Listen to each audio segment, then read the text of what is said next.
Mokwele, from BMW Clerk to SAPS Brigadier with no experience, as thank you to her father, a Hawks boss who derailed a political killing investigation. Expected promotions and hidden connections is still unfolding in the South African law enforcement circles, drawing eyes from across the nation.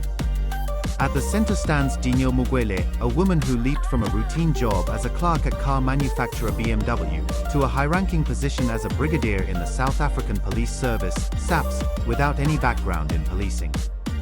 This sudden rise, happening in April 2024, came with no prior experience in law enforcement or the skills needed for such a sensitive role in the Crime Intelligence Division. Whispers suggest this appointment served as a quiet reward to her father, Brigadier Mapome Mohajane, after he reportedly made an investigation into a political killing in Limpopo disappeared. Mohajane, a senior officer in the Hawks, faced his own arrest in January on charges of trying to bribe another officer to sway a case involving a councillor in that province. He remains out on bail, but connections point to a deeper web where family ties and favours intersect with official duties. This story gained momentum when forensic investigator Paul O'Sullivan stepped in, registering a case that exposed the irregularities. O'Sullivan described Mokwele, then just 30 years old, as someone placed at the heart of a network of wrongdoing that promised to reveal more as court proceedings advanced. A credit search by journalists uncovered that Mokwele had previously used the surname Mohajane, linking her directly to her father through shared contact details on an online resume. Sources within SAPS claimed her hiring bypassed standard procedures, ignoring the critical vetting process required for roles handling confidential information in crime intelligence. This division deals with some of the most guarded secrets in the fight against organized threats, making such shortcuts not just unusual but potentially risky. The plot thickened in June 2025, when Lieutenant General Dumisani Khumalo, the head of crime intelligence, along with 6 other senior officials, found themselves arrested on charges of fraud and corruption tied to Mokwele's appointment. Among the group were Major General Pilani Lushaba, the Chief Financial Officer of Crime Intelligence, Major General Nosipho Precious Madondo, who led intelligence analysis and coordination, Major General Josias Legalagala, overseeing crime intelligence in Gauteng, Major General Zwelithini Kabela from Technical Management Services, Brigadier Pindi Lenube, in charge of personnel security and vetting, and Mokwele herself. The arrests, carried out by the National Prosecuting Authority's Investigating Directorate Against Corruption, IDAC, stemmed from allegations that they all acted together to push through this irregular hiring, skipping essential checks that ensure only qualified people enter such positions. Court appearances began in the Pretoria Regional Court, where most received bail of 10,000 rand each, with strict orders not to step foot in any crime intelligence premises.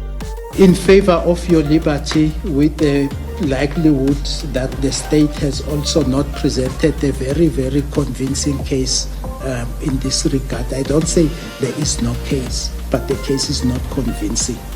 The court will accede to your release on bail, as I have already alluded to that aspect. Accused number 2 remains in custody and until the 13th of July of August 2025, unless the matter is expedited for the consideration of bail under Schedule 6. But what is strange, Commissioner, I'm going to invite South Africans to go to that court and if so, demand to see the charge sheet. I'm not a lawyer. Many South Africans are not lawyers, but they will read what is sitting in the charge sheet. And they will know that this, in any given day, it should not have landed in a criminal court of law. But it is there. Magistrate signs a warrant, or IDAC investigator signs a statement and give it to the prosecutor in IDAC, who signs off that statement. It goes to the magistrate approves the warrant of arrest, and these people are arrested. And they go to court. In court, strange things happen, Commissioner. That's what makes me to then get to worry. That's why I'm talking about it today. Because one of the strange things that happened that involves a magistrate who's presiding over a case that the members from crime intelligence are arrested on, he imposed a very bizarre bail condition towards those members. And the bail condition that is imposed by the magistrate in that case against these members from crime intelligence said explicitly that these members were arrested for facilitating the appointment of Ms. Mokwele from BMW to crime intelligence, apart from going, not this incident happened in Pretoria in their offices, they are barred not to go into any premises of crime intelligence Lushaba, however, anywhere in the stayed Republic of custody South Africa. due to a separate pending case classified under Schedule 6, which involves serious offences.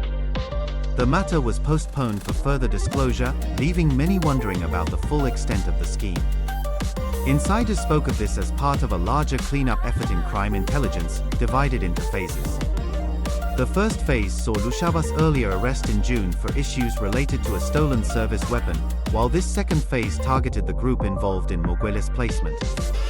A third phase loomed, promising revelations about procurement scandals, including the purchase of a boutique hotel for over 20 million rand using funds from the crime intelligence budget and a forklift bought for more than 1 million rand in early 2024 that mysteriously never arrived, only prompting an inquiry after questions arose. Sullivan demanded immediate suspensions for those involved, threatening court action against National Police Commissioner Fanny Masemola if he failed to act. He portrayed the officers as a group entangled in misusing the crime intelligence fund, covering for one another in a cycle of protection. Other unnamed senior police sources hinted at even more outsiders appointed similarly, comparing the situation to handling a dangerous object without safety measures. Despite the arrests, SAPS spokesperson Brigadier Mapome assured the public that crime intelligence operations would continue uninterrupted, with Masemola planning to appoint acting officers and launch an internal probe. In this particular case, the brigadier that was employed from BMW, we are aware that our HRM department, our Human Resources Management Division, did verify her qualifications with the South African Qualifications Authority. She is in possession of a national diploma in mechatronics engineering as well as a D.Tech degree in industrial engineering. But I will not go into the merits of this case. Fast forward to August 2025, and Khumalo, along with Legalagala, Madondo, and Mokwele, returned to the Pretoria District Court seeking to relax their bail conditions. They argued that the restrictions prevented them from performing their duties, especially after internal investigations reportedly cleared some of them. Khumalo submitted an affidavit stating that a precautionary transfer had been lifted following an inquiry that found him innocent, allowing him to resume managing his team. He explained that without access to the office, he could only partially fulfill his role. Legalagala echoed this, while Madondo noted her reassignment to a district commissioner position in Ilembe, KwaZulu-Natal, where she still interacted with crime intelligence staff, complicating her work. Mokwele claimed the conditions violated her employment rights, amounting to an unjust suspension, and mentioned her transfer to a new role in crime systems infrastructure that did not match her skills, leaving her original post empty. Court proceedings that day hit snags, with missing pages in documents, absent originals, and lacking supporting affidavits, adding layers of frustration to an already tangled case. Meanwhile, claims surfaced that Mokwele's elevation was no coincidence but a direct payback for her father's actions in burying a Hawks probe into a political killing, where members of a SAPS political task team were suspects. Mohajane's involvement in that matter, though not the reason for his own arrest, painted a picture of influence peddling at high levels. This scandal did not exist in isolation. It intertwined with broader investigations into criminal syndicates, particularly those dealing in drugs across Gauteng, allegedly shielded by senior police and political figures. KwaZulu-Natal Police Commissioner Lieutenant General Nhlanhla Mkhwanazi emerged as a key voice in exposing these connections during his testimony at the Madlanga Commission of Inquiry. Established by President Cyril Ramaphosa following Mkhwanazi's public allegations of corruption and interference in the justice system, the commission aimed to uncover truths about political meddling and organized crime.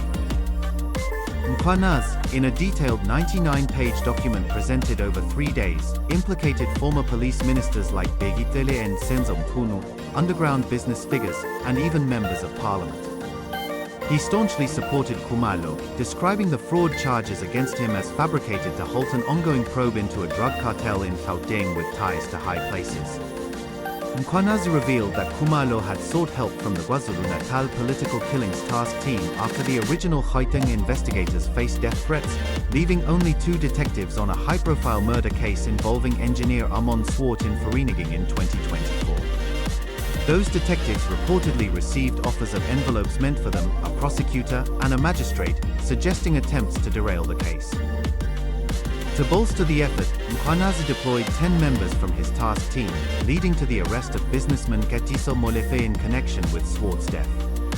Mkhwanazi accused 2 MPs, Fadiel Adams and Diane Kola Barnard, of playing roles in Khumalo's arrest by mishandling confidential information that should have gone to the Joint Standing Committee on Intelligence. He noted Kola Barnard's long experience in Parliament, suggesting she should have known better, while excusing Adams somewhat for being newer. Both MPs denied the claims and prepared to testify in response. Mkhwanazi's testimony wrapped up on Friday, setting the stage for Masemola's appearance on Monday, September 22, 2025. The commission, chaired by retired Judge Mbuyiseli Madlanga, turned its focus to Masemola, who faced intense scrutiny over his handling of directives from Police Minister Senzo Mkhunu, particularly the disbandment of the KwaZulu-Natal Political Killings Task Team, or PKTT. Thanks for watching.